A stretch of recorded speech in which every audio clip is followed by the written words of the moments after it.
Yes guys, welcome back to another YouTube video. In today's video, I'm going to be going over if you're stuck in a fat loss phase or if you're stuck losing body fat and you've hit that dreaded plateau that we all hit, this is what I would recommend you do. So first things first guys, this tends to be hopefully at somewhere in a fat loss phase. If you are stuck losing body fat, meaning you've been dieting for a while and then you've just kind of hit a sticking point, you were dropping weight before and it's just not coming off you. Or there's the other side of the coin where these people say, you know, I try everything, I just can't lose weight. The people that are just starting out on their journey and they don't really know where to start or, you know, where to put calories, what are calories, what should I do cardio, should I train? There's kind of three options we need to look at here. Okay, now the majority of people who just want to lose weight, you can kind of do anything, yeah? Start walking a bit more, you start to drop. Clean up your food, you start to drop.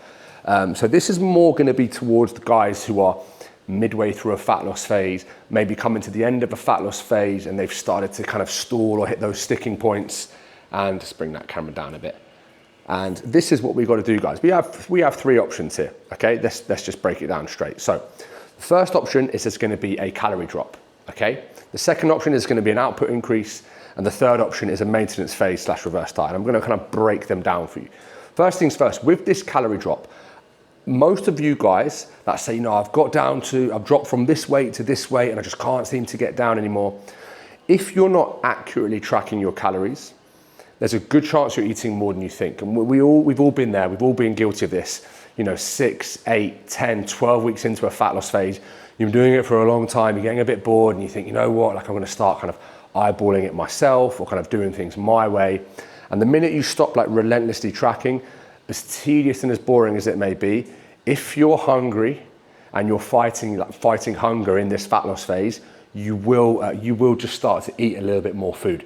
Okay, we've all done it. You'll notice you're dropping. I've got hundreds of clients that have done this as well, where they suddenly aren't dropping, and we're trying to take a deep dive into why. And it's like, oh well, you know, I am being a bit lenient with my tracking, or you know, they start going out to restaurants and trying to eyeball it. Stop measuring out things like they used to, stop using the food scales because they've got, you know, diet fatigue. And although I kind of agree there's nothing wrong with that, a lot of the time, guys, when your fat loss stalls, it's because your calories have crept up. Yes, of course, you're gonna hit those sticking points, but it's not like you're just dropping, boom, and you run into a brick wall, and you just can't lose fat anymore. And it's just like the body just says no.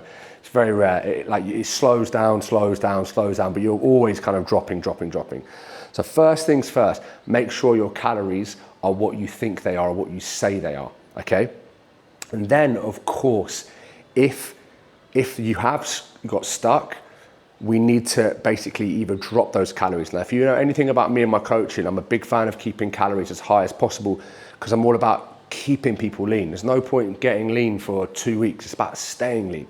So it should be a last resort to drop calories. If you can increase output, steps, training, cardio, I would always gear towards increasing those and keeping the food as high as possible. Because as that food starts to get low, you start to kind of like dig yourself into a bit of a hole there where it starts to get uncomfortable, you get hungry, you start to get frustrated, it affects your life, it affects your social life.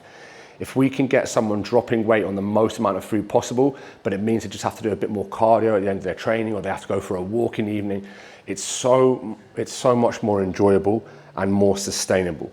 Okay, so anyone that's been coached by me or done my course below, you'll see that we always start from the highest amount of food possible. Now that's one option, is a calorie drop. The second option, which is my favorite option, okay, would be an output increase.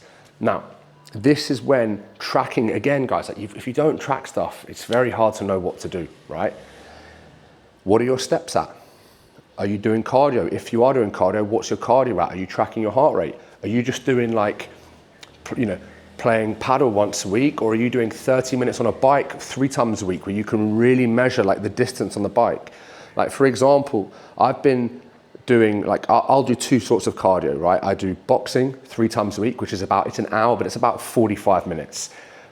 And in those sessions, sometimes it's technical and it's like, maybe it's only 15, 20 minutes. Like sometimes I track it on my Whoop. Sometimes I'm in like zone 3 if I'm doing like hard rounds on the pads.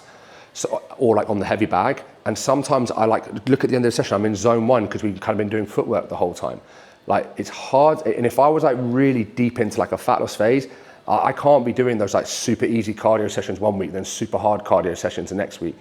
But it's when I jump on the watt bike, like my gym in Bali, 5 minutes away, there's a watt bike out in the sun. I love it. I jump on the watt, it's not a watt bike, the erg bike. The erg bike, it's not a watt bike, the erg bike. I'll jump on that, click it to 7, and I'm like, right, let's just get 15,000 meters as fast as possible. It takes me like 31 to 32 minutes. And now as I'm getting better, I've started to get it in like 30 minutes. I got it in 29:50 the other day. So I'm starting to like bring my time now. So I know my output is always hard and I'm always pushing. And sometimes I won't push it very hard and it will take me, like 33, 34 minutes. But because I kind of like I know my time frame and I know my numbers, I can always kind of keep that cardio consistent.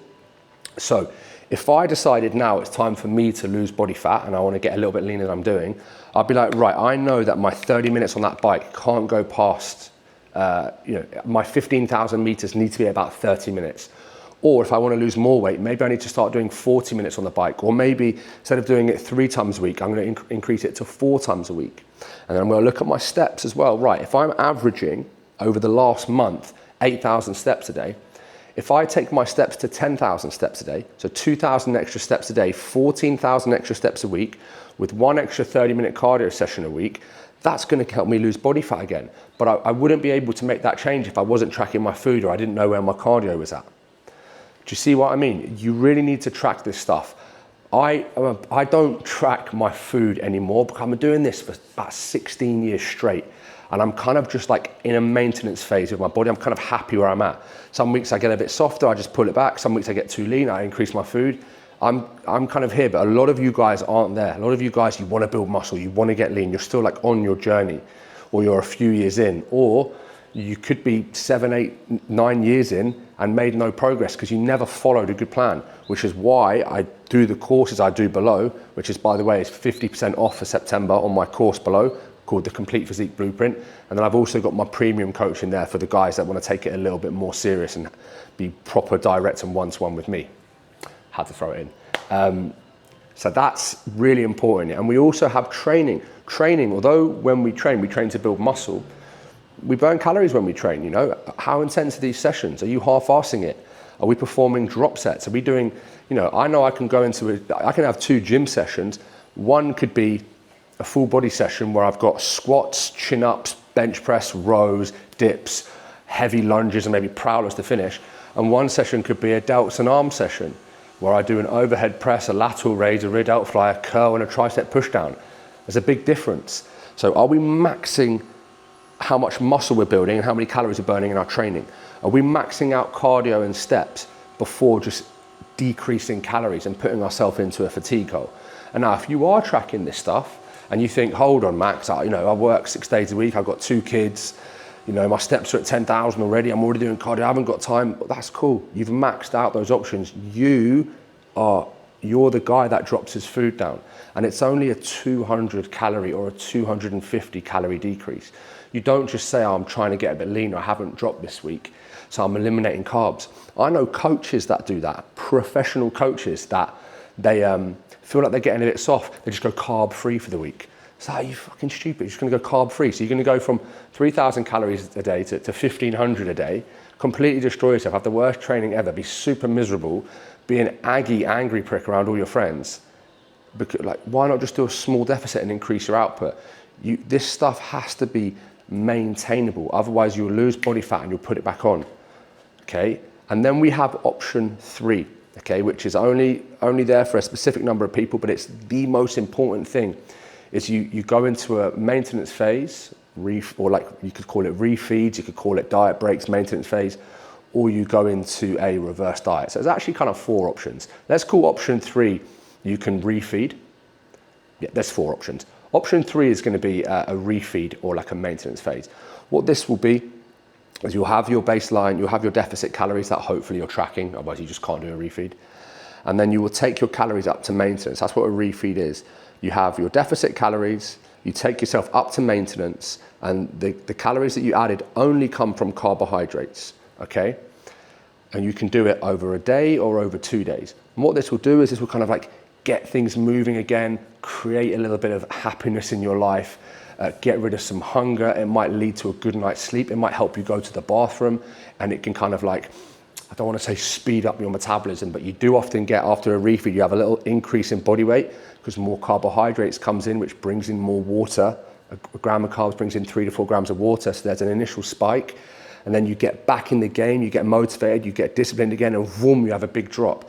You often find that people, when they start to get very lean, you throw in a refeed, they drop, throw in a refeed, they drop, and it can be once a week, it can eventually be twice a week, but refeeds are only for people that are very, very lean. The other option, okay, is you pull the plug on it. Some people, I literally spoke to a guy today, he signed up to my premium coaching, who'd got to the end of his fat loss phase and he was knackered. And I was thinking, oh, why is this guy so tired? He said he's just done, he's over it. And he said, I'm 190 centimeters and I finished on 1,600 calories. So 190, I think that's like 6'3", big guy, yeah? 1,600 calories. I have 50 kilo women on 1,800 calories. So how is a 6'3" man who wants to be muscular and big and like have children and have a life and have a sex drive and have a boner ever again on 1,600 calories? This guy dieted himself into the ground, as so many people do. And if he's not dropping weight there, first of all, it's because he's not on 1,600 calories, but you just got to pull the plug and you've got to start your reverse. And when you start your reverse, I've got loads of videos on this, but you take yourself up to maintenance as quick as possible, sit there for a few weeks, let the body stabilize, let hormones stabilize, let hunger stabilize, bring your testosterone back, your sex drive back, like your libido, all of this stuff. Once you start to normalize and feel normal, you then start to increase calories over time, around 200 calories every few weeks. If you want to be super quick, you can do 100 calories a week. You can do 100 calories every 2 weeks. The slower you go, the leaner you will stay. I would always recommend going slow. All right, so there's 4 options if you're not losing weight. If you found this video helpful, guys, and you want my tips, as I've said, all of my links to everything is below. If you want me to answer your question, leave a comment in the comment box. I read them, I reply to all of them, and I'll get back to you guys. See you in the next one.